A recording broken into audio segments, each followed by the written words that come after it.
Ele não aceitou a gravação, então foi removido. Mas eu acho que ele entra de novo.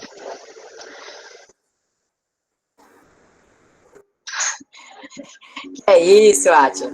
Gente, boa noite. Vamos colocar agora os nomes aí no chat, tá? Do lado da aula 6. A nossa aula de hoje é uma continuação, né, dos parâmetros curriculares nacionais e uma introdução à Base Nacional Comum Curricular. Nossa aula vai se dividir em dois momentos, tá? No primeiro momento, eu vou fazer uma revisão geral, né? Uma revisão e uma ampliação.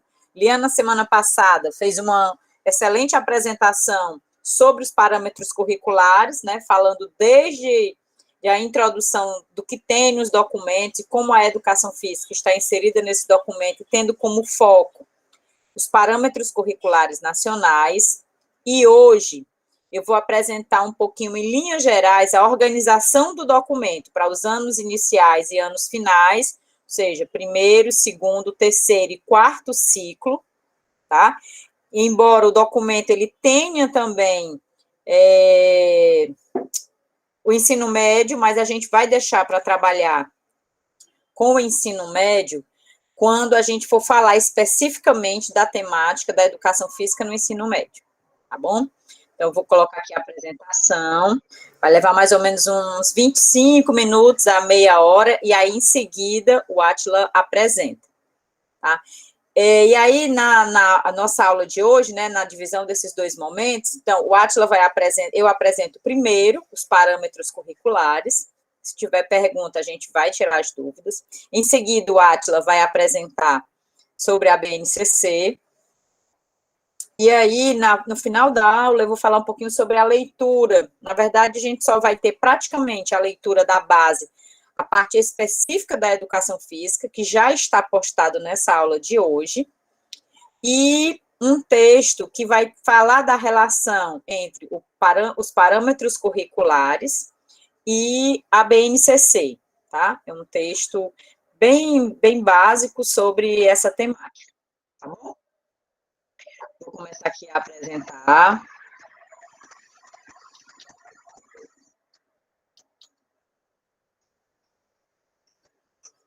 Não apareceu ainda aqui, deixa eu aparecer aqui os parâmetros.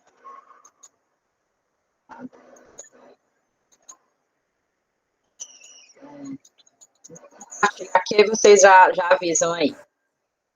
Deu certo, né? Deu certo? Foi fevereiro de Deu certo, professora. 2019. Deixa eu ajustar aqui. Fiz ainda com a base no de 2019. Pronto? Apareceu? Tá aparecendo. Tá Só aparecendo. tem que colocar a tela cheia, né? Tá a tela cheia, não? Não, tá não. Vixe, Coloca dá para o mim aqui, F5. para mim tá aparecendo como tela cheia, Liana. Melhorou aí? Vixe, será que é só pra mim, então? Vê aí o restante, gente. É não. Aqui não tá tela cheia também, não. Tá em tela cheia. Ixi, peraí. Aqui para mim já tá aparecendo como tela cheia, ó. Eu aperto aqui. Agora. Fala, meu Deus. Que estranho.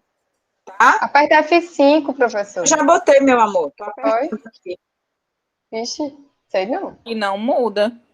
Nossa, que estranho. Deixa eu entrar aqui como se eu tivesse nesse outro, no meu celular, para me ver uma coisa. Que estranho. Muito estranho, porque para mim aqui tá aparecendo normalmente, como se tivesse na tela cheia. Deixa eu botar aqui de novo, deixa eu voltar. Vou parar a apresentação. Vou parar, ó.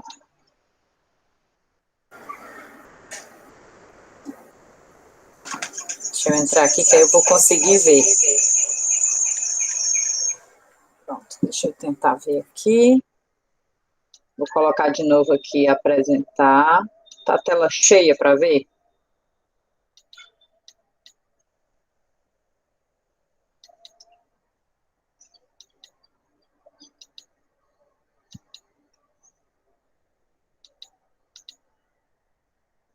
E agora? Pronto, né? Agora sim. Deu certo, né? Para mim deu. Pronto. Então, gente, o tópico de hoje, esses parâmetros curriculares, a Liana já falou o que são os parâmetros curriculares nacionais na semana passada. Ela fez uma ótima apresentação, né, do documento. Na verdade, eu coloquei assim, só para a gente recapitular, eu queria que alguém colocasse aí o que são os PCNs, segundo o que a gente viu na semana passada. Queria que alguém falasse aí. Vocês lembram? A Liana já colocou isso na semana passada. Quem consegue me ajudar aí a responder? Lá, Yara, Vitor.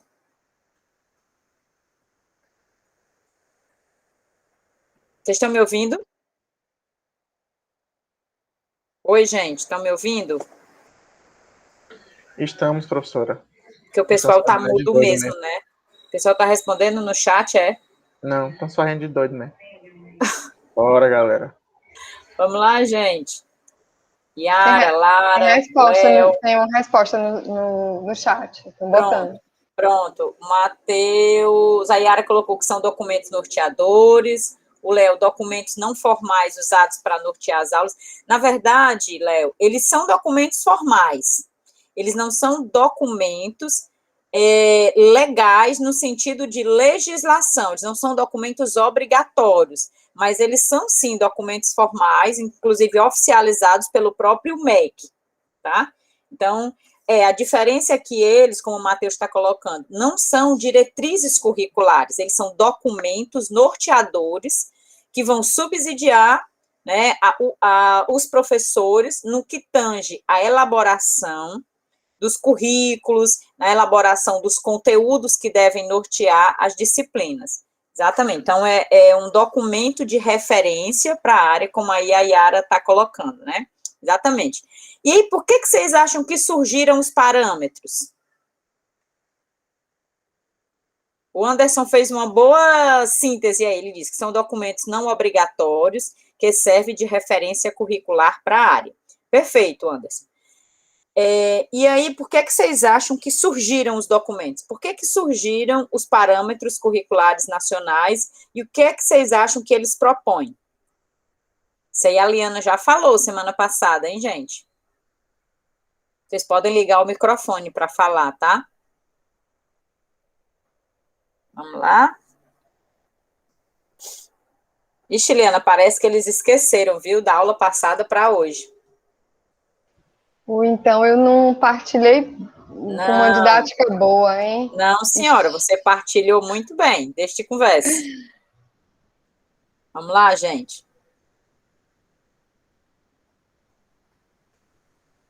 Eu vou ficar esperando, hein, vocês responderem. O que vocês acham que surgiram e o que os parâmetros curriculares eles propõem?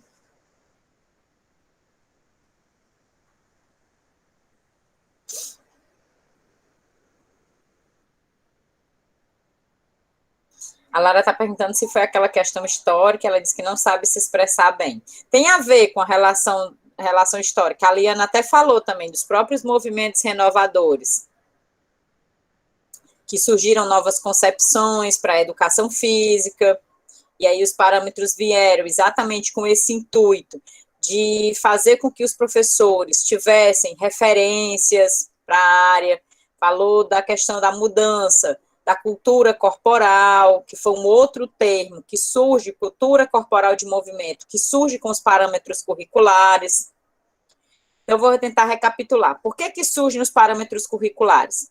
A gente tem aí, no final da década de 70, no final da década de 80, início da década dos anos 90, mais ou menos por volta de 1996, e a Helena até falou do livro coletivo de autores, né? Então, surge, a partir desse período, diferentes formas de abordar a educação física, aproximando a disciplina da educação física de uma visão mais pedagógica e de uma visão menos tecnicista, né? E aí, a partir disso, começam a surgir documentos, né, como as abordagens de ensino e os parâmetros curriculares, como forma de subsidiar essa nova leitura que teria que ser feita pelos professores para implementar uma educação física de cunho mais pedagógico, né? E aí, exatamente, eles vêm para propor novas orientações didáticas, metodológicas, conteúdos, para que a educação física ela pudesse ter e abranger essa nova visão de, por exemplo, como a Liana também colocou na aula passada, de uma formação para a cidadania por parte dos alunos, né? Então, eles surgem exatamente dentro desse contexto. Exatamente, o Matheus colocou assim, é fruto da redemocratização do país. Também, né, principalmente porque muitos professores saíram do país, foram cursar mestrado e doutorado fora, e trouxeram essas concepções mais críticas para a educação física. Então, ele nasce dentro desse contexto. E aí, qual a relação dos PCNs e a educação física no ensino fundamental, né? Os parâmetros, eles são documentos para todas as áreas do ensino. A Lena até colocou várias cores dos livros. O livro da educação física é o livro azul. Então, a relação dos PCNs com a educação física é que, como componente curricular obrigatório na educação básica, porque a LDB de 1996, ela estabelece a obrigatoriedade da educação física. E aí os parâmetros, como são documentos orientadores dos diferentes componentes curriculares, e tendo a educação física como um componente curricular obrigatório, automaticamente surge um documento que vem nortear essa disciplina na escola, ok? Então, agora, para quem não estava tão claro, espero que tenha ficado mais claro agora. E aí, isso vem também de uma própria problemática que a educação física vinha tendo nesse contexto. Repetição de conteúdos, que até hoje a gente ainda tem, com uma ênfase muito grande no esporte, um certo descompromisso com a disciplina, a falta de metodologia atrativa para os alunos, tendo em vista a prática focada principalmente, né, na aptidão física, né, no esporte, as turmas heterogêneas, que muitas vezes para os professores vinham a dificultar essa relação das meninas com os meninos na aula, por conta de ser uma prática extremamente tradicional, seletiva, né, que separava, inclusive, os meninos e meninas, e a falta de material e espaço físico adequado. Então, essas foram algumas problemáticas que os parâmetros também encontraram para contribuir e para trazer e apresentar uma nova possibilidade para os professores. Então, como é que eles estão organizados? Os parâmetros do ensino fundamental estão organizados em 2 documentos, como a Liana colocou na aula passada. O documento que trata do primeiro e segundo ciclo, ele está dividido em 2 partes. Primeiro, eles apresentam uma caracterização da área, por isso é tão importante, gente, que vocês tenham a leitura dos parâmetros curriculares para aqueles que têm interesse realmente de ingressar na escola, para que conheçam não só a questão histórica do documento, a importância do documento para a área, mas porque os parâmetros curriculares, eles têm muitas referências interessantes e importantes para que vocês possam colocar em prática nas suas aulas. E aí, na primeira parte do documento, ele apresenta uma caracterização da área, né, apresenta a relação da aprendizagem do ensino na educação física, apontando aí 3 elementos principais: o automatismo e a atenção, a afetividade e o estilo pessoal, e os portadores de deficiências físicas. Essa terminologia, portadores de deficiências físicas, ela nem é mais usada. Hoje são pessoas com deficiências, tá? Mas é importante a gente situar que naquele momento, em 1996, essa era a terminologia, que foi quando surgiu esse documento. Em seguida, é importante que a gente leia os objetivos gerais que são propostos para a educação física, inclusive a própria Base Nacional Comum Curricular resgata, né, resgatam alguns desses objetivos, né? O Anderson está dizendo aí que estranhou o termo quando leu, mas é porque exatamente, Anderson, naquela época, em 96, a terminologia utilizada era portadores de deficiências físicas. Com o tempo, né, e hoje a gente já reconhece, por conta da inclusão, que a terminologia utilizada são pessoas com deficiência. Deixa eu ver, não estou conseguindo colocar tudo ali. Tenho que sair daqui, entrar aqui para as pessoas que estão tentando entrar. Pronto, aí eu vou voltar para a apresentação. Voltou? Pronto, voltou, né? Voltou, gente? Voltou. Pronto. Mas não está na tela cheia, né? Pronto, vou botar agora. Deu? Agora tá, agora tá. Pronto. Aí, então, ó, esse termo é por isso, Anderson. Logo em seguida dos objetivos, a gente tem os conteúdos da área dividido em 3 blocos, e aí também é muito importante que vocês conheçam esses 3 blocos, leiam depois os 3 blocos que tratam do conhecimento sobre o corpo, esportes, jogos, lutas e ginástica, atividades rítmicas e expressivas. Basicamente, esses conteúdos também estão presentes na base, mas eu não vou me adiantar muito nisso não, porque depois a gente vai ter uma aula só para falar das comparações. E em seguida tem os critérios de avaliação, e aí fechou a primeira parte, tá? Na segunda parte do documento, ele vai falar dos 2 primeiros ciclos, do primeiro à 4ª série. Por quê? Porque anteriormente a educação era dividida em 8 anos. Hoje é que a educação básica, né, para o ensino fundamental é dividido em 9 anos, tá? Aí, Yara, antes de eu continuar, tem uma questão. Já que até hoje são documentos utilizados e relevantes, por que não foi publicada uma atualização desses termos ou algo do tipo? Ou não existe a necessidade, consideramos que tem isso, não existe mais a necessidade, Yara, de fazer uma atualização desse documento, né?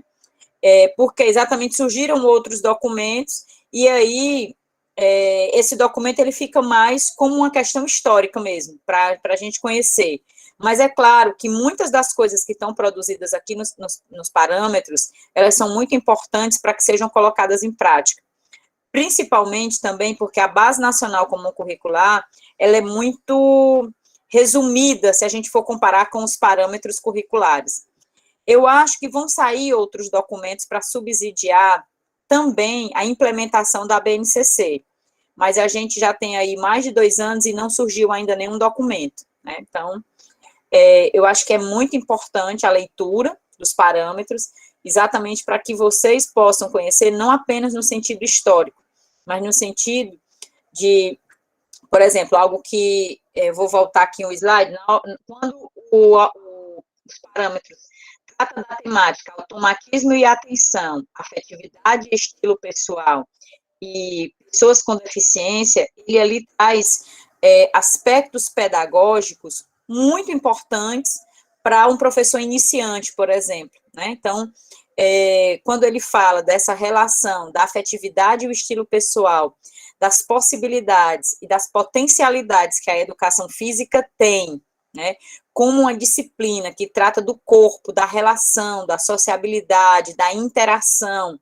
né, desse contato com o outro, e o quanto isso contribui para a nossa formação, e o quanto isso contribui para a nossa vivência e em outras relações fora da escola, isso é essencial, né? Então, é importante a leitura exatamente por isso. E aí, nessa segunda parte, a especificidade do que se trabalhar no primeiro ciclo, com objetivos, conteúdos e avaliação.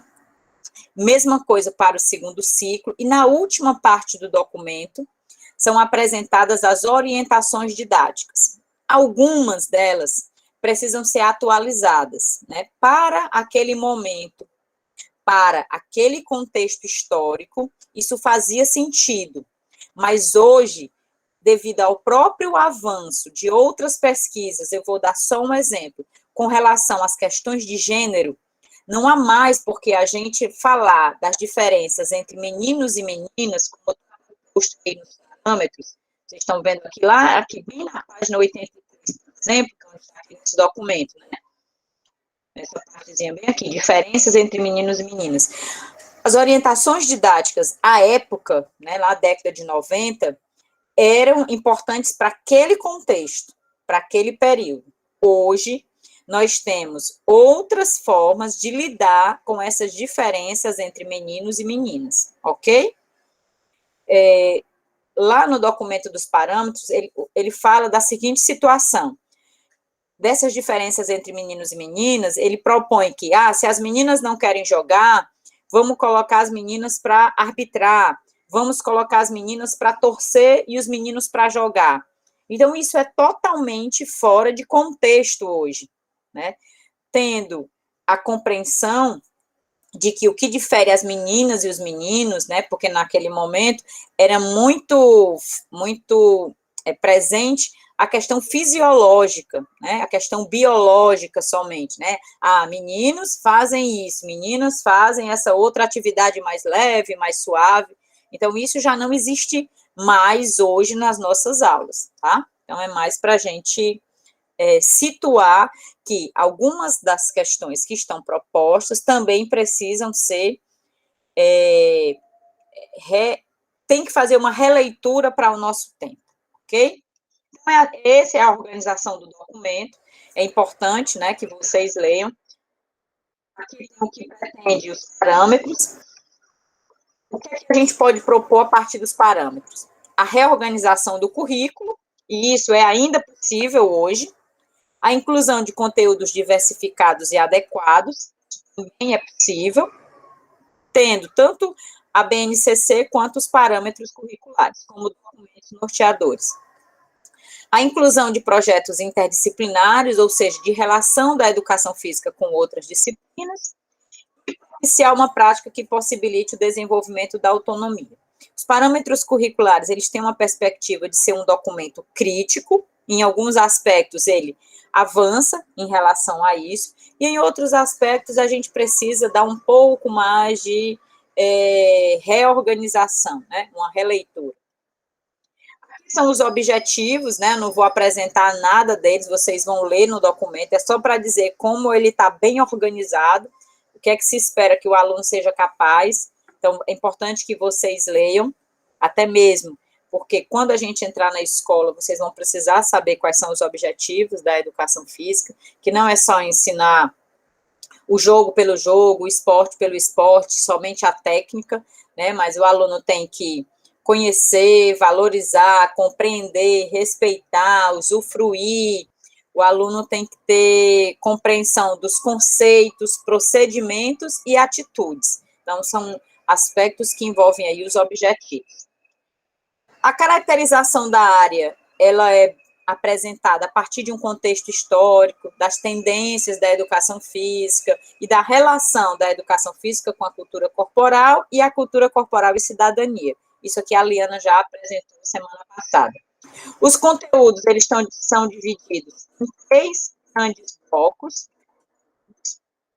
conhecimento do corpo, esportes, jogos, lutas e ginástica, e atividades rítmicas e expressivas, tá? Isso aqui é o que está propondo os parâmetros. E aí é importante que, quando a gente está como professor na escola, na nossa prática pedagógica, é importante a gente atentar para a diversidade de conteúdos que a nossa área tem, e não focar única e exclusivamente no esporte.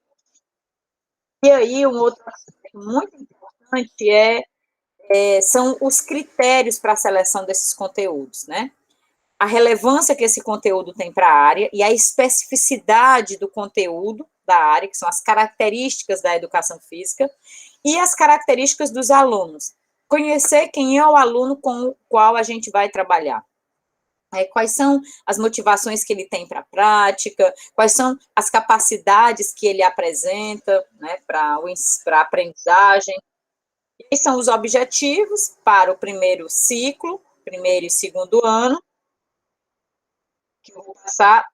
Os critérios de avaliação, praticamente, são 3 grandes critérios: que o aluno saiba enfrentar desafios corporais, que ele participe das atividades respeitando as regras e que ele interaja com os colegas sem estigmatizar ou discriminar.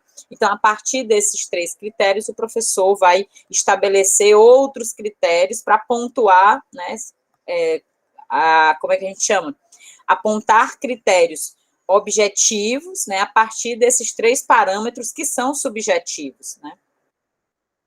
Aqui são os objetivos para o segundo ciclo. Da mesma forma, existem também os critérios que são praticamente os mesmos do primeiro ciclo, enfrentar desafios colocados em situações, ou seja, tem a parte de vivenciar, saber estabelecer relação, e aí um aspecto importante que os PCNs traziam era a dimensão da saúde, que era proposta no documento, e valorizar e apreciar as diferentes manifestações da cultura corporal, identificando suas possibilidades de lazer e aprendizagem. Então, são 3 os critérios. Eu não vou me deter em cada um deles, a gente também, depois vocês podem ler, e quaisquer dúvidas a gente pode retomar. Aqui são as orientações didáticas, né, que eu já falei, inclusive dei o exemplo da diferença entre meninos e meninas, vocês também podem depois pegar esse documento e fazer uma leitura. Esse aspecto é muito importante, que são os conteúdos, que são os 3 blocos, e as dimensões: esportes, jogos, lutas e ginástica, conhecimento sobre o corpo, atividades rítmicas e expressivas. E aí, esses conteúdos, eles são trabalhados nas 3 dimensões: conceituais, procedimentais e atitudinais. Conceitos e procedimentos, atitudes, normas e valores, ou seja, na dimensão do conhecer historicamente, conhecer a evolução, conhecer os aspectos técnicos, táticos, saber colocar em prática e vivenciar, que é a visão procedimental, né?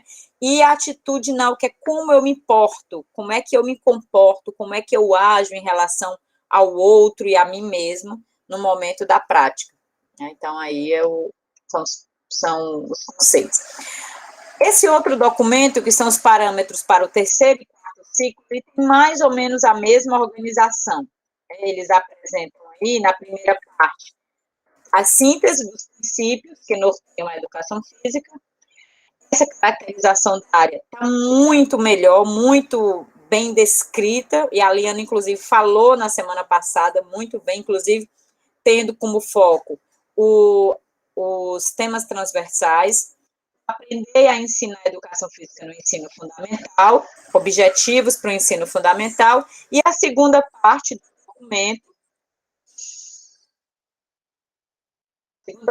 documento, deixa eu só chamar aqui, sair aqui para ir lá no Felipe, que ele está querendo entrar, pronto. Voltei. Voltando, então, aqui a segunda parte fala da educação física para o terceiro e quarto ciclo, mesmo roteiro do anterior, falando dos critérios de seleção dos conteúdos, que são os mesmos, ou seja, para eu selecionar um conteúdo, esse conteúdo tem que ter relevância para a área, eu tenho que respeitar a capacidade dos alunos e respeitar a especificidade da área. Fala também dos blocos, conhecimento sobre o corpo, atividades, esporte, jogos, lutas e ginástica, e atividades rítmicas e expressivas. E é interessante que o documento ele estabelece o que deve ser ensinado em cada um dos níveis, né? Aqui também são trabalhados o ensinar a aprender no terceiro e quarto ciclo a partir de 3 princípios: princípio da diversidade, da autonomia e a aprendizagem específica. Em seguida, são apresentados os objetivos para o terceiro e quarto ciclo e os conteúdos, tá? Por fim, a avaliação, e um aspecto novo que também esse documento traz é com relação às mídias, a apreciação crítica e o olhar sobre os conteúdos. Então, é importante que hoje, né, a gente sabe o quanto as mídias, elas são importantes também nessa relação com o ensino. Então, os 2 documentos, né, tem essas características. É importante que vocês leiam exatamente para que a gente possa fazer a apresentação. para que a gente possa compreender o que deve ser ensinado no ensino fundamental, nas séries iniciais e nas séries finais, e para que vocês possam, quando professores na escola, saber conduzir pedagogicamente, a partir de princípios como esse que os parâmetros apresentam, né, da diversidade, a partir da contextualização do ensino, né, a partir da possibilidade de trabalhar com resolução de problemas, tendo aí como foco a participação ativa dos alunos na aula. Então, esses princípios vocês vão se relacionar melhor a partir da leitura do documento. Então, é importante que vocês leiam para conhecer, né, e aprofundar um pouco mais. Nessa disciplina de 64 horas, é impossível a gente trabalhar com essa especificidade e o aprofundamento que o documento iria requerer, né? Então, é importante que vocês também possam ler, né, e aprofundar a partir dessa noção inicial que a gente apresenta aqui. Ok? Então, eu fico aqui disponível para pergunta. Acho que tem mais ou menos meia hora mesmo, como eu estava prevendo. Alguma dúvida? Essa tela está me cansando. O dia todo aqui no computador. Acaba que quando chega a noite, já está bem cansada. Bom, Átila, se não tem pergunta, passemos adiante. Fica com você agora, então, a gente sai de um documento norteador, que são os parâmetros, e o nosso segundo tema vai ser a Base Nacional Comum Curricular.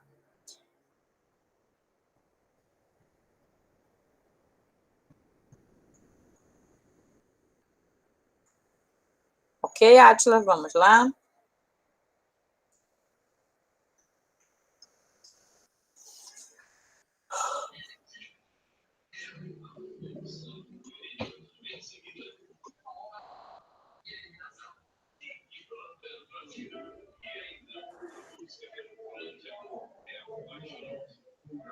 Olha que tela bonita do computador, pano de fundo.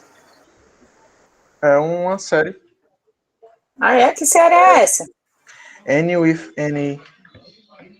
É uma série muito boa. Não sei se a galera já assistiu, né? N o quê? With N E. Ah, N com Netflix? E. É, da Netflix. Ah, Foi tá. cancelada. Ai, Normal. foi. Mas é uma série muito boa. Aconselho, inclusive. Nos meus dias mais tristes da pandemia foram o meu maior acolhimento. Tá bom. Vamos lá, então, Átila.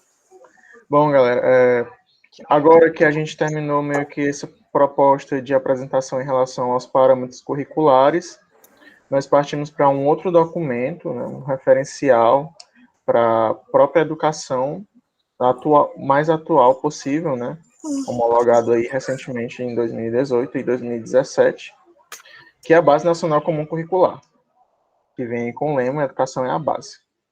Afinal, o que é esse documento, né? Então, a Base Nacional Comum Curricular é o que define as aprendizagens essenciais que devem ser garantidas ao longo do processo de escolarização dos estudantes brasileiros.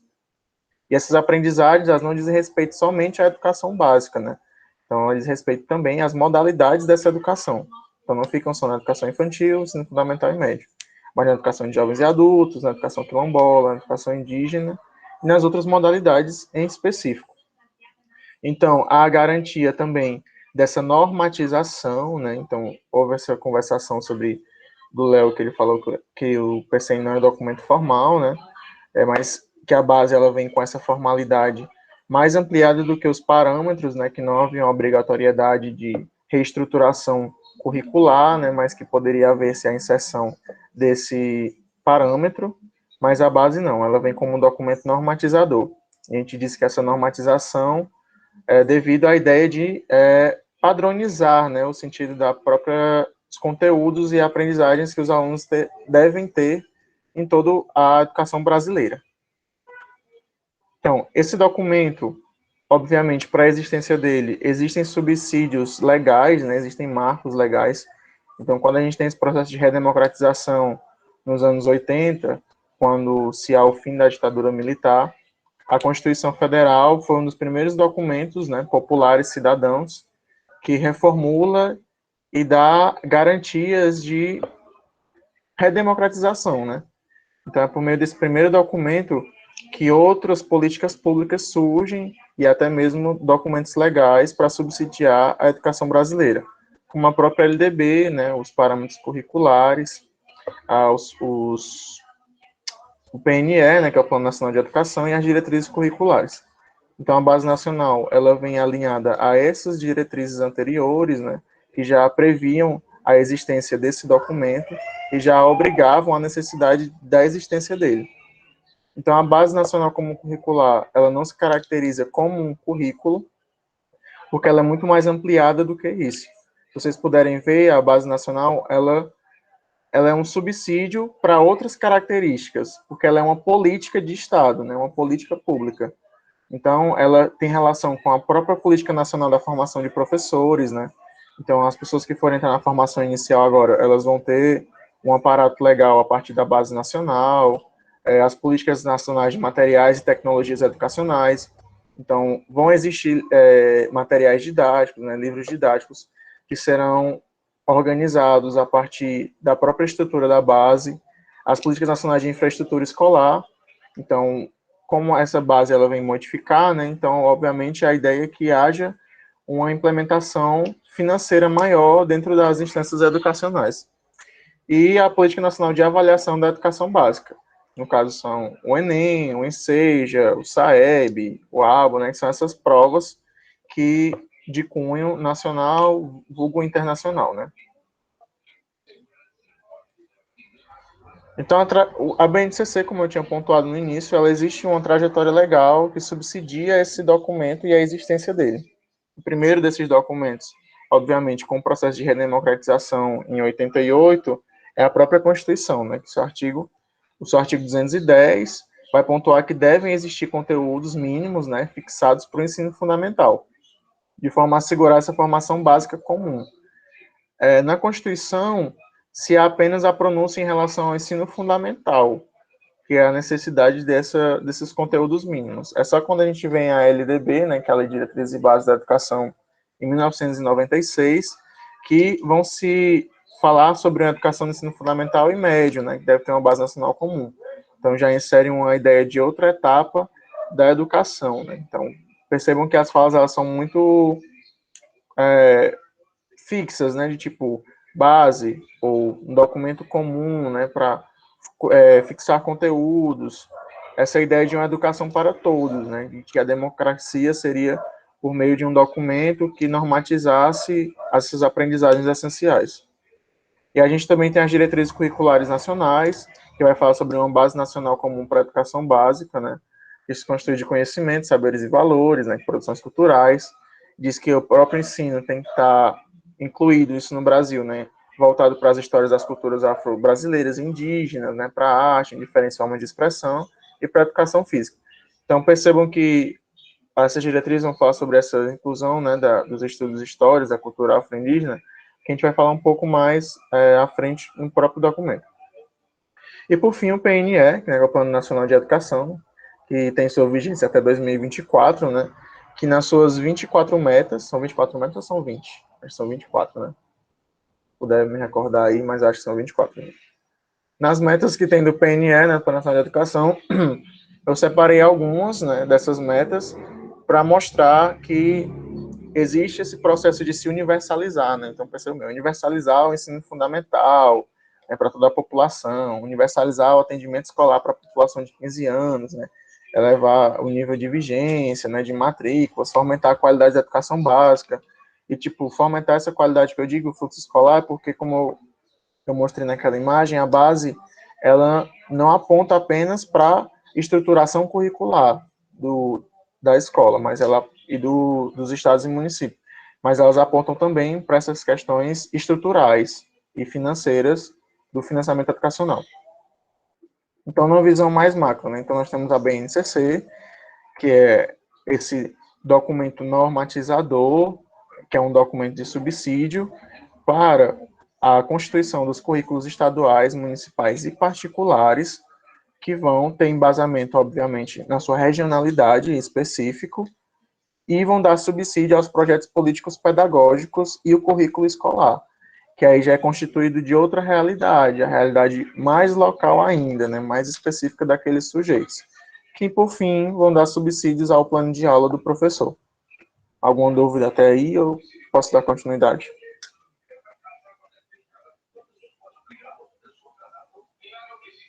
A gente pergunta se tem alguma dúvida.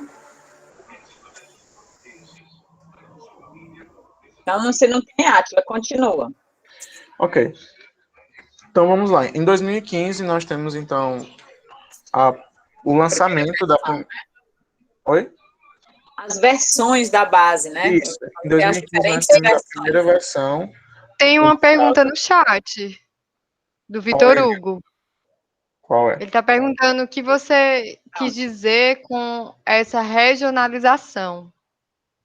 A ideia da regionalidade, Vitor Hugo, eu falo, por exemplo, vamos falar em termos mais abertos, né? Por exemplo, o Ceará. Então, uma questão regional daqui seria, por exemplo, as quadrilhas, né? As festas juninas. Já em São Paulo, por exemplo, essa não seria uma regionalidade específica do país, vamos supor que seria talvez o samba de roda. Então, quando ela fala sobre a ideia da regionalidade, é porque os currículos, eles devem, dos estados e dos municípios, eles devem atender às questões regionais. Então, por exemplo, não faria sentido eu envolver de forma mais intensa o samba de roda no contexto da educação do Ceará, sendo que a quadrilha é um marco regional do próprio estado. O que não quer dizer que haja a exclusão do componente, né, do samba de roda, que seria destinado a uma cultura, entre aspas, brasileira, né? Mas eu falo sobre essa ideia do regional, né? Tipo, não esquecer, não fazer o apagamento dessa cultura por meio do currículo, né? Não sei se deu para entender, mas é meio que por esse ponto. Mas vamos lá. Então, quando esse documento ele entra em Constituição, né, em 2014, eu já falar sobre como ele se constitui, né? Mas em 2015 é que o lançamento da primeira versão da base para consulta pública. Em 2016, há o lançamento da segunda versão após essa consulta pública. E em 2017/2018, há o processo de homologação da base do ensino fundamental e educação infantil. E em 2018, no final de dezembro, a base do ensino médio. Então, fechando aí o ciclo em 2018. Ou seja, a base ele já é um documento que está entre nós, né? Então, não é um documento que está para ser homologado, ele já é um documento homologado. Átila, e é importante falar que começou bem atrasado, na verdade, né? A organização de um documento base, né?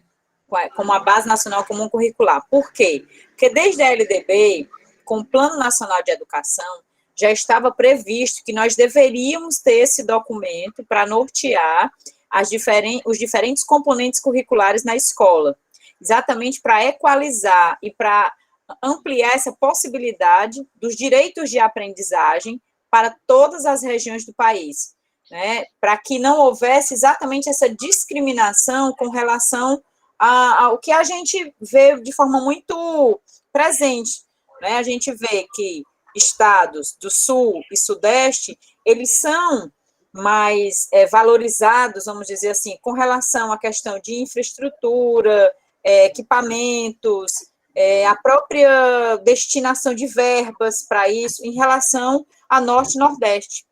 Então, a Base Nacional era exatamente também para equalizar ou tornar mais equânime esses direitos de aprendizagem, exatamente porque caberia também às políticas públicas dar garantias para que isso fosse implementado, certo? Pode continuar. Certo. Então, vamos lá. Essa primeira versão foi lançada no dia 16 de setembro de 2015 para a consulta pública. Nessa primeira versão, foram constituídos 116 professores, né, da educação básica e 35 professores de universidade, sendo que para a educação física foram 6 professores da educação básica, né, e 6 professores do ensino superior, professores pesquisadores, no caso, né, tanto eles quanto os professores da educação básica. Então, houve uma gama, né, além desses especialistas, houveram também as próprias secretarias estaduais e municipais, né, por meio do CONSED e do Undime, né, e nessa primeira versão lançada, nós temos um documento com 12 direitos de aprendizagem. Então, vocês veem que aí não aparece ainda a ideia das competências, que vai surgir só na terceira versão do documento, que eu vou falar um pouco mais à frente. Mas aparecem os direitos de aprendizagem. Então, além disso, surgem também os temas integradores nessa primeira versão da base. Quando a gente falou sobre os PCNs, né, no começo da aula de hoje, e na semana passada com a Liana, vocês viram que existiam os temas transversais, né? Existiam 6 temas transversais. A base, ela vem trazer com outra nomenclatura, que seriam os temas integradores, que seriam consumo e educação financeira, ética, direitos humanos, cultura africana e indígena. Os objetivos de aprendizagem vão existir no ensino fundamental e no ensino médio. Vejam bem que esses objetivos de aprendizagem eles vão ser modificados quando vão haver as outras versões da base. E na educação infantil vão ser os campos de experiência, que eles foram uma das coisas que se mantiveram durante essas 3 transições, né, do documento. Há também um diálogo sobre a ideia da educação especial na perspectiva inclusiva, porque havia-se uma preocupação maior, né, dessa possibilidade de implementação de uma educação que pudesse englobar todas as pessoas, né, no sentido plural mesmo das pessoas com deficiência, para que houvesse essa relação dentro das próprias escolas, né, e não de forma segregatória nas escolas de educação especial, mas um processo mesmo de inclusão e estrutural. E aí nós temos a educação física e a disciplina de arte divididas por ciclos nesse primeiro documento. Isso é um subsídio legal, né? A própria LDB ela permite que haja essa divisão por ciclos, ou por semestres, ou por bimestres. Então, optou-se, né, em manter a educação física dividida por ciclos, né? Isso é um resquício ainda do próprio parâmetro curricular. Nesse primeiro momento, a gente tem a educação física dividida em 5 ciclos, que seriam do 1º ao 3º ano, do 4º ao 5º ano, do 6º ao 7º ano, do 8º ao 9º e ensino médio. Isso constituiria 5 ciclos. Quando vai haver essa transição, esse primeiro ciclo, que seria do 1º ao 3º ano, ele é modificado. Então, ele fica do 1º ao 2º, e o segundo ciclo fica do 3º ao 5º. Átila, só para esclarecer, gente, que a escola, ela não se organiza dessa forma, certo? Na escola, não é que vai ter primeiro, segundo e segundo ano junto, 3º, 4º e 5º ano junto, 6º e 7º, não é isso. Esse documento, ele é apenas referência para que o aluno do 1º ao 2º ano seja avaliado e tenha direito a esses conteúdos que são propostos, certo? Não é que a escola vai aderir a essa ensino por ciclos, né? Porque isso também existe, mas não é o propósito do documento fazer isso.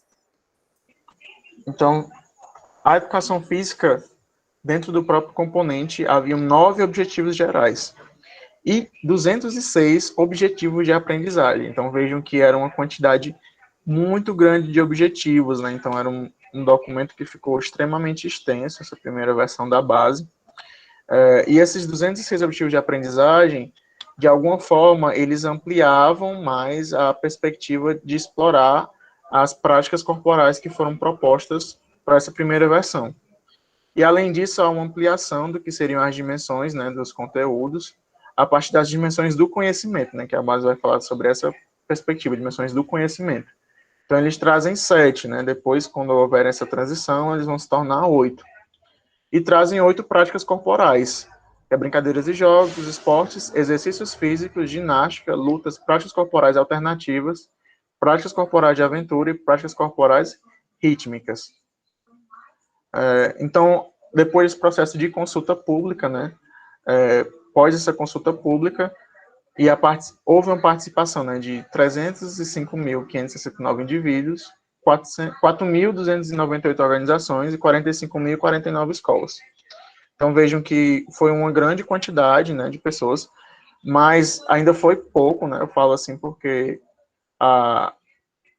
poderia, no caso, né, haver uma dimensão muito maior de ideias da consulta pública. Mas, nesse primeiro momento dessa consulta pública para a segunda versão, houve uma visibilidade, mesmo você percebe a transição entre os documentos, que houve uma visibilidade para os movimentos sociais, né? Então, houve uma abertura de espaço para as políticas públicas educacionais e a diversidade humana, social, cultural e econômica, porque nesse documento ele vai comentar sobre isso, né? Ele vai pontuar sobre isso. Então, se houve essa necessidade, que no documento primeiro não se falava. Aí vem os direitos de aprendizagem, que ficam explícitos em princípios éticos, políticos e estéticos. Esses princípios, eles são os princípios que também são resquícios do próprio parâmetro curricular nacional. Então, a base, quando eu falei que na primeira versão haviam 12 direitos de aprendizagem, aqui esses 12 direitos de aprendizagem, eles vão surgir imbricados nesses princípios. Então, é preciso que esses direitos de aprendizagem sejam relacionados aos princípios éticos, políticos e estéticos, que são, como eu disse, resquícios dos próprios parâmetros. Então, há também, nessa segunda versão do documento, uma relação da BNCC com as modalidades, né, o que não havia no primeiro, o que pontuava que talvez ela fosse subsídio só para a educação básica, no sentido da educação infantil, ensino fundamental e médio, e esquecesse as outras relações educacionais. Então, como eu disse, houve essa visibilidade para esses movimentos. Então, por exemplo, se esse documento da primeira versão chegou no meu município, né, município de Caucaia, aqui existem escolas indígenas, né, e também existem escolas técnicas, né. Logo, era preciso que houvesse um currículo, uma constituição de um currículo que atendesse às demandas desse povo, né, dessas pessoas, dessas escolas, que não seria, obviamente, específico ao que o currículo, ao que a base pontuava na primeira versão, né. Então, eles resolveram explicitar melhor nessa segunda versão essas modalidades da educação básica. Já aqui, já se há uma modificação, né? Vocês viram que anterior eram os temas integradores. Aí aqui já vão virar os temas especiais. Vão ser 5 temas especiais, que seria economia, educação financeira, né? Mesma ideia dos temas transversais dos PCNs ainda, só foram modificados a ideia dos nomes. Bom, eles dividem no ensino fundamental, a partir dessa versão, em 4 eixos, né? Que seria o letramento, a leitura do mundo, a ética, pensamento crítico, solidariedade e sociabilização. Então, esses eixos, eles deveriam compor essa etapa da educação básica, que seria o ensino fundamental, e também no ensino médio vão existir esses 5 eixos, ou esses 4 eixos, né, mas que também vão estar imbuídos dentro das dimensões da formação. Então, como é um processo de transição entre a saída da educação básica para a vida, né, fora da não formalidade da educação básica, né, há uma preocupação maior nessas dimensões, né, entre o trabalho, a ciência. Fala, meu Deus do céu. Vai entrar aqui dentro de casa esse caminhão. O trabalho, a ciência, a tecnologia e a cultura. E também nessa segunda versão, a educação física, né, caberia tematizar as práticas corporais com base nas seguintes manifestações, né? Brincadeiras e jogos, esportes, ginástica, lutas, práticas corporais de aventura e danças. Vejam que houve uma modificação entre essa primeira versão e a segunda. Some os exercícios físicos e as práticas alternativas. Esses conteúdos, eles vão entrar dentro do que seriam as ginásticas, né, de conscientização corporal e as ginásticas de condicionamento físico. Então, o que seria proposto dentro desses conteúdos na primeira versão vão entrar dentro do componente do objeto de conhecimento da ginástica, né? Então, a ideia seria tematizar essas manifestações da cultura corporal. E as práticas rítmicas expressivas, né, se tornam as danças dentro desse contexto, né? Então, se redimensionam os conteúdos a esses 6 objetos de conhecimento. As dimensões se ganha mais uma dimensão, né? Então, se tornam 8 dimensões do conhecimento, fechando que realmente essa terceira versão se mantiveram essas dimensões. Porém, na terceira versão é que vai haver, né, um diálogo maior entre essas dimensões. Até essa segunda versão, elas só estão jogadas aí. Não se tem um diálogo sobre o que é experimentação, o que é fruição, o que é protagonismo comunitário. Só na terceira e última versão é que vai haver uma explicitação do que seriam essas dimensões do conhecimento. Então, há uma maior reflexão sobre a educação física no ensino médio, né, que busca alinhar algumas temáticas de raça, gênero, classes sociais, etnia, religião, entre outros. Ou seja, há uma relação plural. Eu não sei se a maioria fez currículos, mas há uma dimensão mais multicultural dentro da proposta do próprio ensino médio, de como a educação física deve apresentar as temáticas que surgem nessa etapa da educação. Porém, não significa que a base seja um currículo multicultural, porque, primeiro, ela não é um currículo. e ela é ancorada em inúmeras práticas, né? Então, ela é constituída por muitos sujeitos, então, é um objeto de disputa de poder, logo não se dá para se definir uma proposta meio que multicultural do que seria a escrita desse documento. Mas se tem evidência nessa segunda versão dessas relações, né, de raça, gênero, classes sociais, etnia e religião. Então, se há uma flexibilização no planejamento do trabalho pedagógico, porque se há uma visibilidade do indivíduo, né, do eu, de pensar sobre essa questão social, de pensar sobre a realidade posta do aluno. Tanto que os conteúdos que surgem no ensino médio, eles são conteúdos para a vida, né, eles usam essa expressão no documento. Logo, eles têm que estar associados à realidade daquele aluno, né, eles têm que fazer algum sentido para aquela prática. Alguma dúvida até aí sobre essas duas versões do documento? Só o Lucas que colocou uma contribuição, que é a valorização da cultura regional sem excluir a cultura do país, né? Mas acho que, não sei se foi agora ou se já tinha sido há um pouquinho de tempo atrás. Ok, então. Ok, pode seguir. Então, professor, essa minha fala foi quando Ele falou da Ashla estava explicando Beleza, sobre a regionalização. Tá bem, que eu só vi agora aqui no chat. Meu chat está meio desatualizado. Pronto, passei ele mais para baixo aqui. Pronto. Posso ir? Pode. Certo. Então, nós chegamos à tão sonhada e terceira e última versão do documento da base, né? Que vem sobre uma perspectiva de uma educação por competências. Então, vejam que aqueles direitos de aprendizagem, eles já não existem mais nessa terceira versão do documento. Vão existir essa ideia das educações por competências. E o que seria essa educação por competências? O documento subsidia, né, na fala deles, que essa ideia da educação por competências, ela surge por causa das demandas de outros documentos legais que foram postos anteriores à base. Por exemplo, o próprio Plano Nacional de Educação, o próprio parâmetro curricular, as diretrizes curriculares, que seriam essas competências. Mas também eles pontuam em relação às demandas do próprio OCDE, que é a Organização Internacional do Comércio, né? É a OCDE, alguma coisa assim, a OCDE, que é a Organização do Comércio, que vai atender essas demandas internacionais. Então, seriam essas competências voltadas a isso, né? E as próprias avaliações externas à base. Então, por isso, falar sobre essa ideia de competências. Eu fiz um resumão sobre o que seriam essas competências, né? Porque das 12 competências, das 12 direitos de aprendizagem se tornam 10 competências gerais, né, do documento. E esses documentos, e essas competências, elas desenvolvem uma proposta do que seria uma educação integral. Quando eu falo em educação integral, eu não falo sobre ela estar integralizada a questões de horário, né? No sentido de manhã e tarde, mas integral no sentido de abordar toda uma questão além do que seria o educacional, né? Até mesmo de falar sobre essas questões culturais, sobre as questões da mídia, sobre o autocuidado, sobre a empatia, sobre as questões de comunicação, sobre o trabalho. Então, é uma educação que englobe a realidade. Então, por isso que ele vai estar ancorado dentro dessas competências, né, em buscar essa ideia de integralização.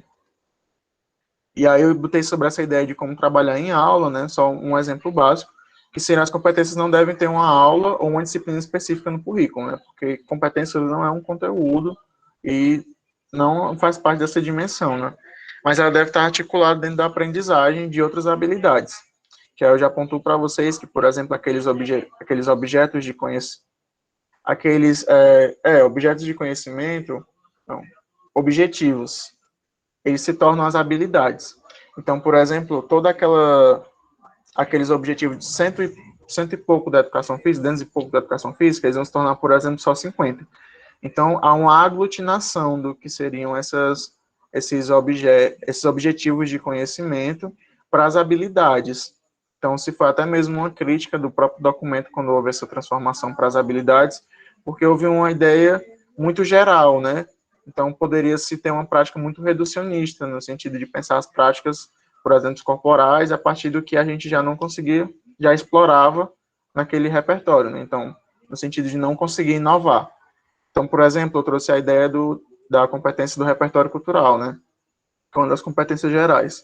E aí peguei uma das habilidades, né, da educação física, do terceiro ao quinto ano, do ensino fundamental, que foi recriar individual e coletivamente, experimentar na escola e fora dela brincadeiras e jogos populares no Brasil.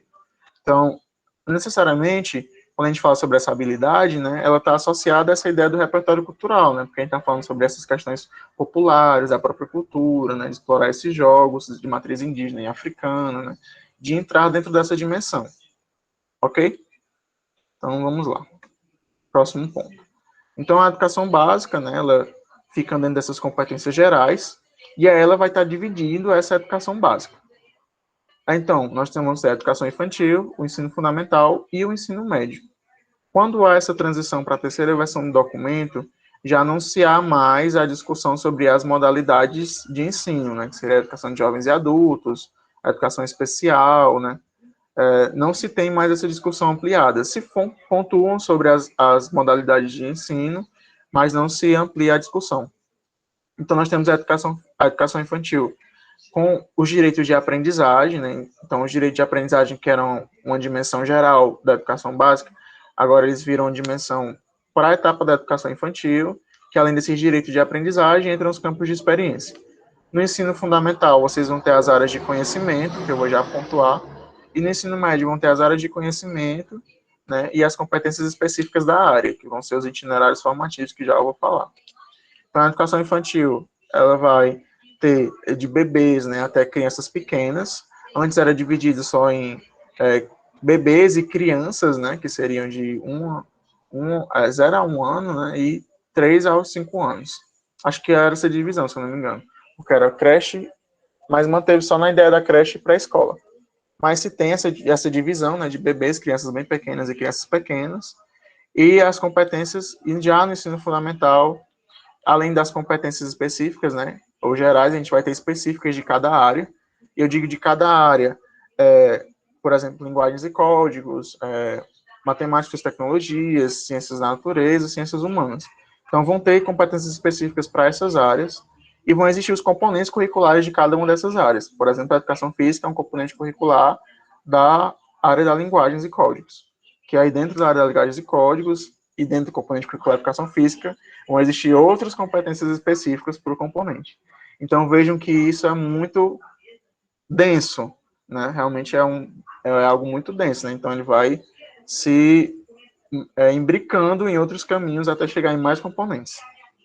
Então, o ensino fundamental, ele vai ser dividido entre esses anos iniciais e os anos finais, né, que seriam definidos entre o primeiro ao quinto ano e o sexto ao nono ano, e vão ter divididos aí as unidades temáticas, os objetos de conhecimento e as habilidades, né. Essas unidades temáticas seriam, no caso da educação física, esses componentes da manifestação da cultura corporal. E no ensino médio vão ter esses componentes específicos da área, né, da linguagens e códigos, porque vão ser os itinerários formativos, já falo sobre isso, por causa da nova medida provisória, da lei, né, da mudança do ensino médio, e o língua portuguesa e matemática, que é obrigatória dentro de todo o ensino médio. Então, vamos lá. A educação infantil, ela é dividida em creche e pré-escola no documento, né, então de bebês, crianças bem pequenas e crianças pequenas. Então, dentro da educação infantil, nós temos esses direitos de aprendizagem, né, que são divididos em 6, conviver, brincar, participar, explorar, expressar e conhecer-se. E os campos de experiência, o eu, o outro e o nós, corpo, gesto e movimento, traços, sons, cores e formas, escuta, fala, pensamentos e imaginação, espaço, tempo, quantidade, relações e transformações. Então, a educação física, ela é um componente que faz parte da educação infantil, apesar de no próprio documento não haver uma pontuação específica de quem atua, né, dentro dessa modalidade, mas que há relações dentro dos próprios campos de experiência, né? Então, obviamente, em específico, a gente pensa logo na ideia do corpo, gestos e movimentos, que seria uma demanda bem mais observável de se entender que a área da educação física estaria inserida ali, né? Mas ela também está inserida dentro dos outros campos de experiência e dentro da própria etapa da educação infantil, apesar de não surgir essa discussão de forma ampliada dentro do documento. No ensino fundamental, nós temos aí essa divisão dos componentes, né, a partir das áreas, né, então nós temos as linguagens, com língua portuguesa, arte, educação física e língua inglesa, Matemática e suas tecnologias, vai ter a matemática, ciências da natureza, né, que vão ser essas ciências, né, física, química e biologia, ciências humanas com geografia, história, filosofia e sociologia, ensino religioso, né, que é o ensino religioso, que nessa é um dos componentes que não compõem a obrigatoriedade da educação básica, apesar de existir. Então, como a educação física está posta nessa versão atual da base, né? Então, o que seria a educação física? A educação física é um componente curricular que tematiza as práticas corporais em suas diversas formas de codificação e significação social, entendidas como as manifestações das possibilidades expressivas dos sujeitos, produzidas por diversos grupos sociais no decorrer da história. Nas aulas, as práticas corporais devem ser abordadas como um fenômeno cultural, dinâmico, diversificado, pluridimensional, singular e contraditório.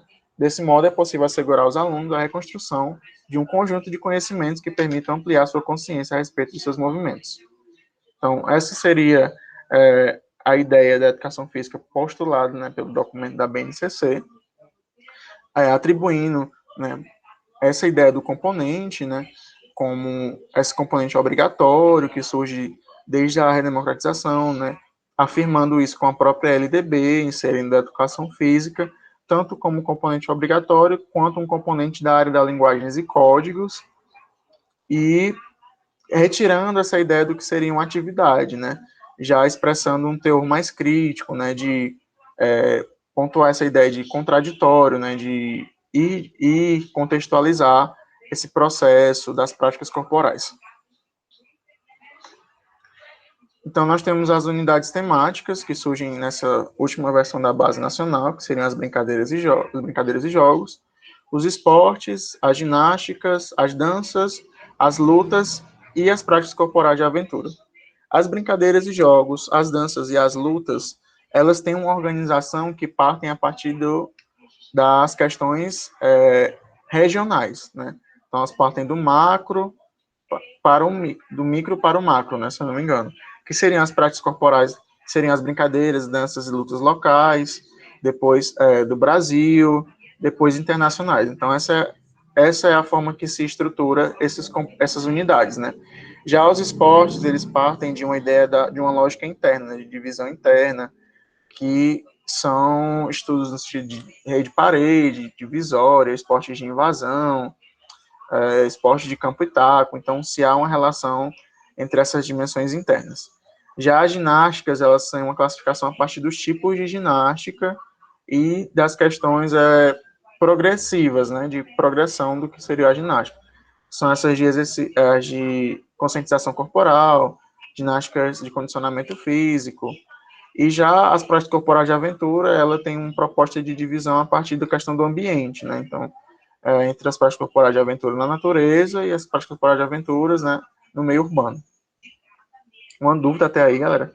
Que eu não estou vendo o chat, né? Então, tô só chinelando aqui. Não está tendo nada no chat por enquanto, não, Átila. Se tiver, eu te aviso, viu? Por enquanto, ainda não tem. Então, pronto. Então, vamos lá. Eu mostrei aí, eu trouxe aí para vocês. Só é importante voltar, Átila, volta lá nas unidades, né? Que a gente viu aqui que na base nós temos 6 unidades temáticas, tá? Nos PCNs nós tínhamos blocos de conteúdos, embora muitos dos aspectos, muitos dos conteúdos, né, que estavam nos blocos também se encontram aqui nas unidades temáticas, como as brincadeiras e jogos, esporte, ginástica, danças e lutas. A única unidade temática que nós não tínhamos como conteúdo nos parâmetros eram as práticas corporais de aventura, tá? Então, houve esse acréscimo, mas, ao mesmo tempo, tem também um diferencial, porque a própria concepção de esporte, que é apresentada nos parâmetros e que é apresentada na base, são completamente distintas. Se a gente for analisar só a unidade temática esporte, ele trabalha com uma concepção bem mais atualizada do esporte, a partir do que ele vai chamar de classificação dos esportes, né? Esportes de marca, esporte de invasão, esporte de rede, parede, divisória, esporte campo e taco. Então, há uma nomenclatura diferente e há também a prática do ensino do esporte, não apenas os esportes individuais e os esportes coletivos, mas uma ampliação dessa noção de esporte. A mesma coisa acontece em relação às ginásticas, né? A gente tem a ginástica rítmica, a ginástica artística, e a gente tem a ginástica geral, e tem também a ginástica de, como é que chama o nome? Condicionamento físico. Tem uma outra, né? Que eu não estou lembrado do nome agora. Estou tentando lembrar. Ai, meu Deus. A ginástica de condicionamento físico é aquelas que é a saúde, que é o yoga, o tai chi, são essas outras que também é chamado como uma forma de ginástica. Mas a gente vai estudar isso na próxima aula também. Tá bom? Não, Anderson, não pronto, ginástica de conscientização corporal. Exatamente, Atila, isso aí. Então, vejam que, mesmo utilizando as mesmas nomenclaturas para essas práticas, elas se apresentam com conteúdos diferentes nos dois documentos. Por isso que é importante essa leitura, tá? Pode ir, Atila, só para fazer essa diferença. E é importante que a gente observe também que essa transição entre os próprios documentos, os próprios autores, né, clássicos assim, né, da área, como o Eleanor, a Suraya, né, o Fenton-Sefen, Posseto, eles vão falar sobre a ideia de surgir uma organização, né, curricular para a própria educação física, né, no sentido de sistematizar os conteúdos, né, se tem um processo de sistemático, né, então nós temos, por exemplo, a matemática, para que a gente possa partir para um outro conteúdo daquele componente, nós precisamos, por exemplo, saber somar, subtrair, dividir, multiplicar, né? Então, essas seriam as questões básicas para depois surgir outras coisas, né? Que na educação física, não, né? Então, por exemplo, um conteúdo que eu dava para o terceiro ano, eu dava para o primeiro ano. Não se havia uma sistematização e uma conversação do que pensar, né? Então, a base, ela traz esse avanço no sentido de postular uma sistemática para que haja, né, esse processo na própria educação física escolar. Então, eu trouxe um exemplo do livro da Abordagens, né, que é um livro que foi publicado no Congresso de Educação Física no final de 2019, lá na UES, que foi até organizado pelo professor Heraldo. E esse é um exemplo de um plano de aula que surge dentro de um dos capítulos desse livro, que eu trouxe para vocês darem uma olhada como com a proposta da base se torna extenso, né? Não que o processo da composição escolar ou do próprio fazer pedagógico seja algo fácil, né? Pelo contrário, é realmente algo muito difícil. Mas o quanto você fica muitas vezes apegado à ideia das competências, né? Então, se tem essa ideia dessa primeira competência geral, aí depois uma competência específica da área, e depois uma competência específica do componente curricular, e ainda pensar em uma habilidade. Então, não é que isso seja um processo fácil, né? Então, isso às vezes solidifica uma dificuldade dentro do próprio fazer pedagógico do professor, né? De ter que ficar amarrado a pensar nessas competências e nessas habilidades. Então, esse é um contraponto que eu trago, né, para a gente poder dar uma olhada, mas também uma forma da gente observar como eles se contextualizam dentro de um plano de aula. Então, por exemplo, ele fala sobre esse contexto geral de valorizar e fruir das diversas manifestações artísticas e culturais, e aí depois vai por competência específica da área, né, que é desenvolver o senso estético, depois para a educação física, reconhecer as práticas corporais como elemento da identidade cultural, né, quando vai falar sobre essas danças de salão. E aí vai contextualizar, né, a atividade da dança e as propostas de avaliação. Então, é só um exemplo mesmo para vocês darem uma olhada.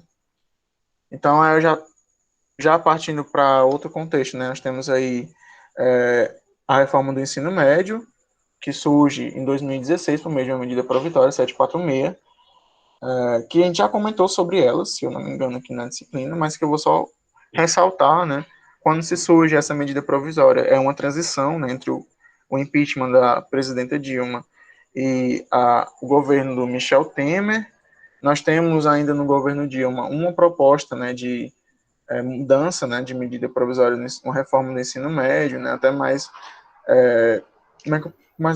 tecnicista mesmo, né, mas que não foi levada à frente, né, mas aí traz no no governo de Michel Temer, essa reforma da medida 746. Então, ela já dá início nos cursos, os alunos poderão escolher a área na qual vão se aprofundar.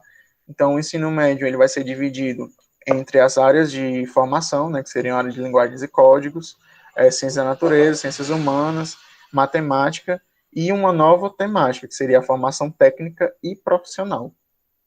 Então, essa escolha se daria antes, né, logo no início da entrada do aluno no curso, então ele já faria a escolha de um desses componentes. Então, ele veria no primeiro, segundo, terceiro ano só uma dessas áreas de formação. Então, as disciplinas seriam obrigatórias, né, matemática, português,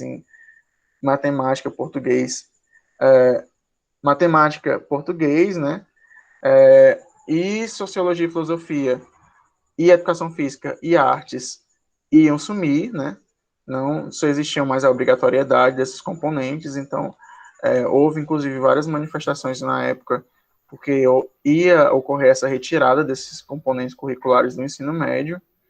Também, a medida provisória, ela representava que a base fosse 50% do currículo do ensino médio, então era destinada a esse ponto. Já as cargas horárias, né, a medida previa a ampliação para 1.400 horas. Então, por exemplo, o ensino médio, se eu não me engano, hoje em dia, ele tem 800 horas. Lá, então, ia ampliar para o ensino integral. E quando eu falo para o ensino integral, já não é mais essa ideia de integral que eu falei no começo sobre a educação por competências. É o ensino integral mesmo de passar manhã e tarde na escola. Os professores, né? Previa a ideia dos professores com notório saber, né? Também que foi uma discussão muito grande, né? Para esses ensinos técnicos e profissionais. Então, não se haveria esse processo de profissionalização docente, né? Era só necessário que você soubesse sobre aquela temática e você poderia ser realocado. Então, a medida provisória, ela foi homologada para uma lei, né, em 2017, e houveram mudanças a partir dessa lei. A educação física, ela voltou, né, junto com a artes, a sociologia e filosofia, a serem componentes da educação no ensino médio, né? Filosofia e sociologia, elas não seriam obrigatórias, mas poderiam surgir, talvez, né, meio difícil. A base, ela já não ia ser mais 50%, mas ia ser 60% do currículo, e os alunos já não iam mais escolher, né? Eles já iam destinar essa escolha, né? Das áreas de conhecimento já no começo. As questões do notório saber continuaram, né? Ainda se há essa relação com o notório saber, mas houve também talvez uma outra perca, né? Que foi a questão dos professores que não possuem graduação em licenciatura, né? Eles façam uma complementação. Essa ideia da complementação, ela já aconteceu antes, quando houve a homologação da BNCC, da LDB, porque a LDB só permitia que houvesse atuação na educação básica professores que tivessem diplomas de licenciatura. Então, como haviam professores que não tinham essa categorização, né, houveram essas capacitações, né, essas formações ampliadas, né. Aqui no Ceará, se eu não me engano, eu fui ver um estudo, algumas dessas capacitações aconteciam na UES, né, para que os professores fizessem essa implementação da licenciatura no seu currículo, para que pudessem continuar atuando na educação básica. Já a questão da carga horária, ela já não ia ter uma previsão imediata, né, das 1.400 horas, ia acontecer de forma gradual, né, ia ter que chegar nessas 1.400 horas durante um período de 5 anos. Então, esse aumento ia ser gradativo. Então, eu trouxe duas perspectivas para vocês, né, de dois órgãos que representam, né, a educação física no sentido científico, né, para que a gente possa discutir como essa representatividade ela diverge entre esses órgãos e que a gente possa apontar nessas divergências entre eles. O primeiro que eu trouxe, né, é o CBCE, que é o Colégio Brasileiro de Ciência do Esporte, que quando houve esse lançamento da medida, né, se posicionou da seguinte forma, né, esta medida negará aos estudantes a oportunidade de apropriarem-se daqueles saberes que proporciona leitura, compreensão e produção das práticas corporais, entendidas como forma de expressão dos grupos sociais. Isso significa a impossibilidade de conhecer, desfrutar e transformar uma parcela do repertório cultural disponível. Já o outro é o do órgão, né, do CONFEF, né, que regula as questões do próprio CREF, da educação física, né, que é o Conselho Regional, que eles vão trazer a seguinte problematização.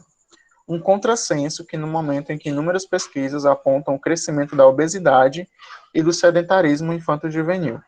E sabendo que a atividade física é a medida mais eficaz para evitar esse mal, o governo federal propõe a retirada da educação física do ensino médio, sobretudo por se tratar do país que acabou de atravessar a década de mega-eventos esportivos, sediados recentemente os Jogos Olímpicos e Paralímpicos, onde ficou clara a importância da atividade física na manutenção da saúde e da formação cidadã.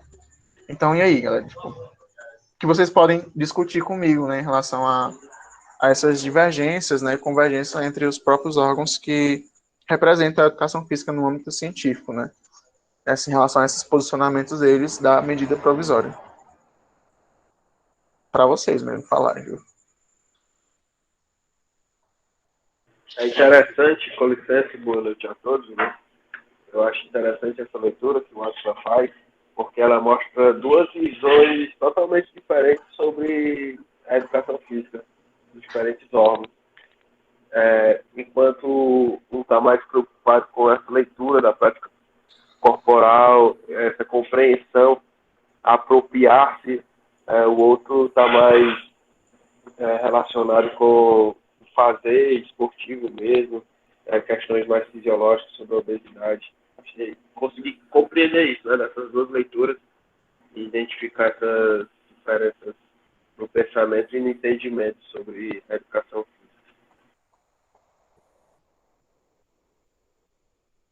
física. Tá, gente? Quem mais? Quem mais quer colaborar, perguntar?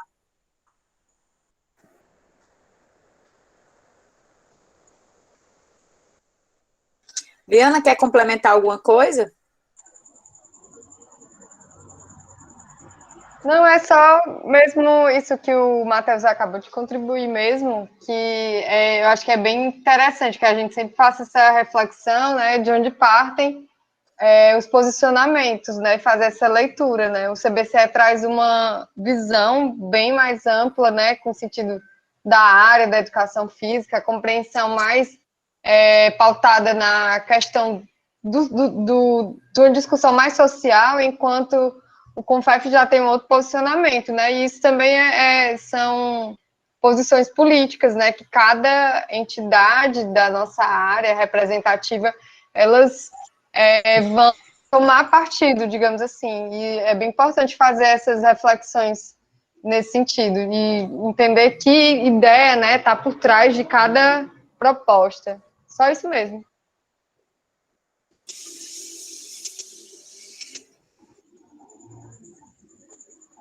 Ok, eu vou dar continuidade aqui, porque ela tá ficando tarde também, né? Então, vou dar continuidade. Então, a gente tem as competências gerais da educação básica, né? Já para o ensino médio, como eu falei para vocês, há uma divisão agora, né? Então, a gente vai ter uma porcentagem do currículo do ensino médio com a BNCC e com os itinerários formativos. Então, os alunos eles vão chegar no momento que eles vão escolher um desses itinerários para darem continuidade dentro do ensino médio, né? Esses itinerários, eles são relativos às áreas de conhecimento específico, né? Então, como ele já está pontuando aí, além da questão da formação técnica e profissional. Então, eu trouxe esse GIF para vocês, né? Não sei se já assistiram esse filme, mas é o Jojo Rabbit, né? Então, que ele simplesmente está dançando, né? Ou se expressando.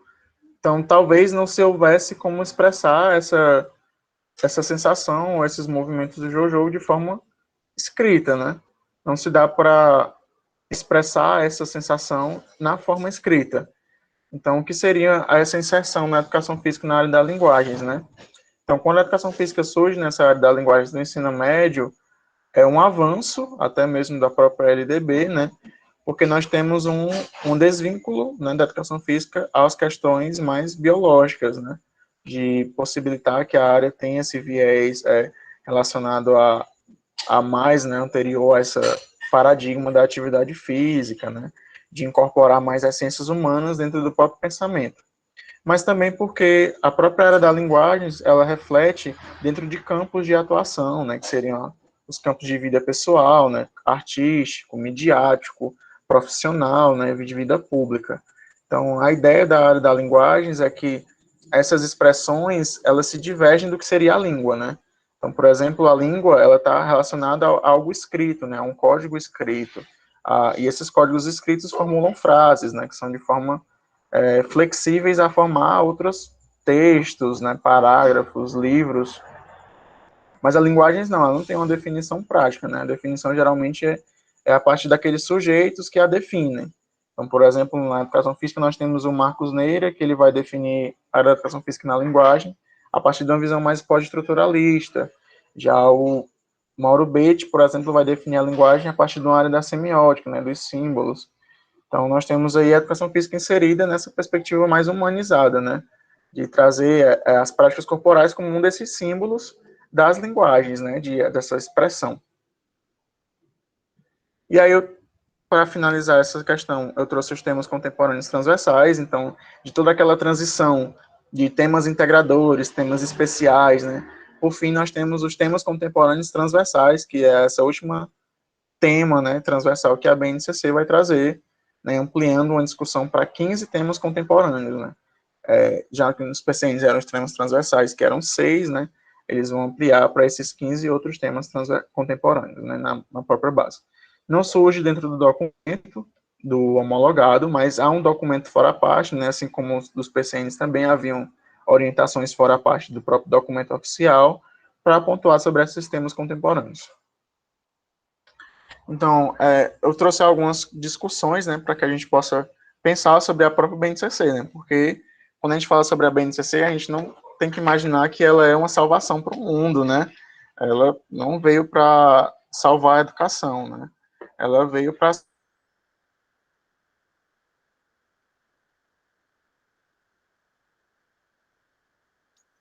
Ficou mudo aqui para mim, o Átila. Não dá para te ouvir, não, acho.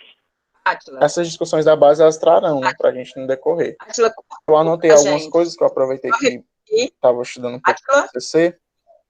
Oi. Tá cortando para a gente. Tu pode só repetir essa parte? A partir do momento que tu entrou nesse último slide, cortou. Oi. Então, tá melhor agora? Pronto, voltou. Pode falar.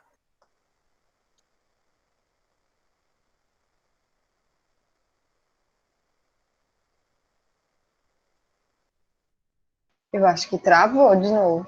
Travou de novo.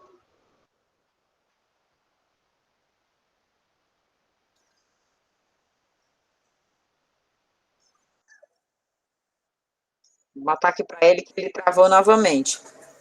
Mas eu acho que já era o último. Átila? Átila? Travou de novo. Oi, Átila. Tá ouvindo a gente? Eu acho que não tá, não. Tu tá ouvindo a gente, Átila?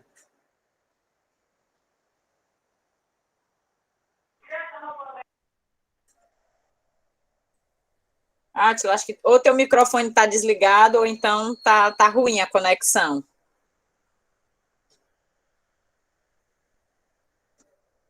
Bom, gente, mas vamos... Enquanto o Átila volta, eu acho que deve estar ruim a conexão dele. Como já estava no final, né, eu acho que o que ele queria colocar era mais para a gente atentar para realmente o que é que vai vir pela frente aí, né, com essa BNCC, não só... Átila, tá ouvindo? Ele está mexendo no computador, mas a gente não consegue ouvir. Deixa eu ver se eu consigo escrever no chat.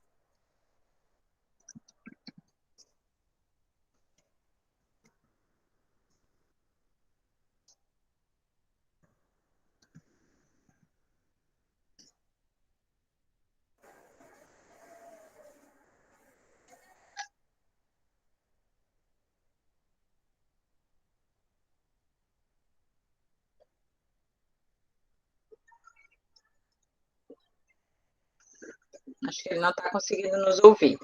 Então, gente, alguém tem ainda alguma pergunta com relação a essa apresentação? O Átila fez uma apresentação mais geral do documento. Na aula que vem, a gente vai apresentar a especificidade da educação física na Base Nacional Comum Curricular. Eu vou retomar alguns pontos e fazer a comparação com os parâmetros, desde a concepção de educação física, presente no documento da base, passando pelos objetivos, pelas unidades temáticas ir pela avaliação, fazendo essa comparação com os parâmetros, né?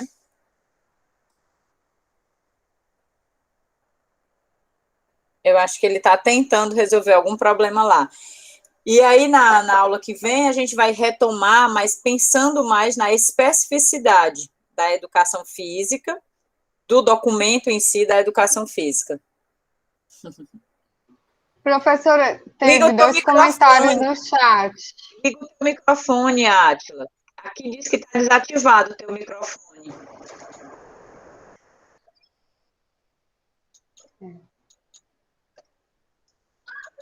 O negócio tá sério lá. Professora, tem 2 comentários no chat, viu? Faz aí, Liana, quais são, por favor? Não, a Yara colocou um comentário, eu acho muito pertinente, né? Que ela botou assim, muito louco isso, né? A gente até agora não sabe direito o que quer, imagina com 14 anos, né? E essa é uma das discussões com relação à reforma, né? E tudo de que quando chegar no ensino médio, né, no caso, os adolescentes vão ter que fazer essas escolhas enquanto, né, as áreas, os itinerantes, né? Uhum. E isso é uma preocupação muito, né? Isso que a Yara pontuou é algo muito importante da gente estar fazendo essa reflexão, porque é muito, muito preocupante mesmo, né? A questão do conhecimento, o acesso do conhecimento, ele é libertador, né? E quando se coloca isso na escolha de que ainda está num processo, né, de amadurecimento, isso é muito, muito preocupante, porque pode, ao invés da escola, né, ser aquele momento que você vai entrando em contato com essa diversidade de saberes para a sua emancipação, para o seu desenvolvimento, quando você chega com 14, 15 anos, ter que escolher um lado, esses saberes é o que eu vou buscar para me desenvolver, é muito preocupante, né? É limitador isso, então achei muito pertinente o que a Yara colocou. Eu diria que é bem complexo, né, Liana? Porque, assim, falar desses itinerários, de certo modo, é falar também das próprias condições que a gente tem para essa educação hoje. Não é? Porque, na verdade, a gente vê que alunos de escola pública, em comparação com alunos de escolas particulares, eles já têm uma defasagem muito grande em relação ao que lhes é oferecido, né? E aí, dentro dessa perspectiva do que é oferecido, ter ainda mais reduzida essa oferta, talvez eu acho que a questão mais complexa vai muito mais nesse sentido, de que a gente já tem essas diferenças muito visíveis na nossa educação, e elas vão talvez se ampliar. Eu acho que a perspectiva vai muito mais nessa de que essa defasagem, né, ela vai ficar ainda mais ampla, né, agora. Como a gente pode ver também com relação ao ensino remoto, né? Quem teve acesso ao ensino remoto, né? E aí, em que condições teve acesso a esse ensino remoto? A gente pode falar da nossa própria realidade, né? A gente está aqui na nossa casa, mas alguns de nós não têm as condições favoráveis para isso. Eu, por exemplo, eu posso estar aqui no meu quarto sozinha, mas eu sei que muitos dos meus alunos têm que dividir a casa com 6, 7, 5 pessoas, né? Se fosse hoje na casa da minha mãe, eu teria que estar dividindo a casa com muito mais pessoas lá. E nas condições de ter que estar estudando com um ambiente totalmente barulhento, onde não há um momento para se concentrar, né? Enquanto você tem alguns alunos de outras instituições que tem um quarto, tem um espaço só para isso, tem um computador, tem uma internet com velocidade. Então, essas mesmas condições que a gente tem na escola pública e na escola particular, elas se tornaram ainda mais gritantes agora com o ensino remoto. E mais ainda quando a gente for pensar com essa questão dos itinerários, quando eles começarem realmente a serem colocados em prática. Então, realmente são questões muito complexas que a gente atravessa na educação, né? E que a gente sabe o quão difícil é promover esse processo de mudança, né? Mas, como diria Paulo Freire, mudar é possível, né? Então, é nessa crença que a gente tem que se fortalecer mesmo, né? E encontrar cada vez mais espaços dentro da escola para que esse trabalho coletivo, colaborativo, com alunos, professores, pais, né, gestores, para que a gente busque se fortalecer, porque sozinho é muito difícil realmente promover essa mudança, tá? Então, Teve outro comentário também do Lucas. O Lucas colocou já uma reflexão com relação aos posicionamentos, né, que o Átila colocou até agora no final. Ele coloca assim: quando observamos esses dois posicionamentos sobre a educação física, onde ambos são bem diferentes. Essa diferença de objetividade também é presente nos professores da disciplina, né? Interessante também essa reflexão que o Lucas Silva contribui, porque isso realmente tem, né, esse ponto, né, essa forma de implementar e de compreender a educação física é diferente também dentro, né, do grupo dos professores, e essa é uma problemática que a gente tem dentro da área também. Ok, verdade. Tem mais alguém? Acho que o Átila não conseguiu voltar. Conseguiu voltar, Átila? Ele está presente, mas eu acho que o microfone dele ou deu problema ou... Ok. Ele está dizendo que é um problema no microfone. Então, gente, já que não temos mais perguntas, a gente finaliza a nossa aula aqui. Lembrando que na próxima aula tem um texto que eu já coloquei no link da aula de hoje, que é esse aqui, ó. Deixa eu apresentar aqui para vocês rapidinho. É o texto. Na próxima aula só tem esse texto. Nós só vamos ter esse texto. Esse texto aqui, que está no Siga. Já estão vendo? Já conseguem visualizar? Abriu agora. Sim, professor. Pronto. Ainda na semana 6, vai do dia 2 até o dia 9. Tá? Eu ainda não liberei a semana 7, a semana do dia da semana 7, não sei porque que só está a metade aqui. E aí, esse texto aqui, ó, artigo, é o último texto da semana 6. Texto para leitura para a aula semana 7. É o artigo dos PCNs à BNCC, o que muda no jogo da educação física escolar. Ok? Então, é somente esse texto para leitura e fazer a tarefa que já estava prevista, né? Para entregar, que é a tarefa sobre os parâmetros curriculares. Ok? E aí a gente se encontra, então, na próxima aula, na terça-feira. E aí, se dúvida, também coloca lá no grupo, tá? Da educação física, da disciplina que o Átila abriu, ok? Então, eu espero vocês, então, na próxima semana. Tchau, tchau, boa semana. E aí, esqueci de dizer, gente, eu queria pedir, não sei se vocês estão sabendo, mas o professor Alex, que é o nosso professor do Instituto, ele está hospitalizado na Unimed, infelizmente, ele teve que ser entubado hoje. Então, eu queria pedir muita oração para ele, né? Ele está com Covid e começou a reagir bem, mas aí teve uma piora. Então, assim, vamos, sei, para aqueles que acreditam, para aqueles que não acreditam, né? Então, vamos rezar por ele, pedir para que ele se recupere logo. Eu sei que muitos de vocês também devem ter familiares, e nesses momentos, né, a oração é o que pode nos unir, né, e pode nos fortalecer, tá bom, gente? Então, obrigada e até a próxima aula. Eu vou parar a gravação, tá? Boa noite, pessoal. Tudo de bom. Boa noite.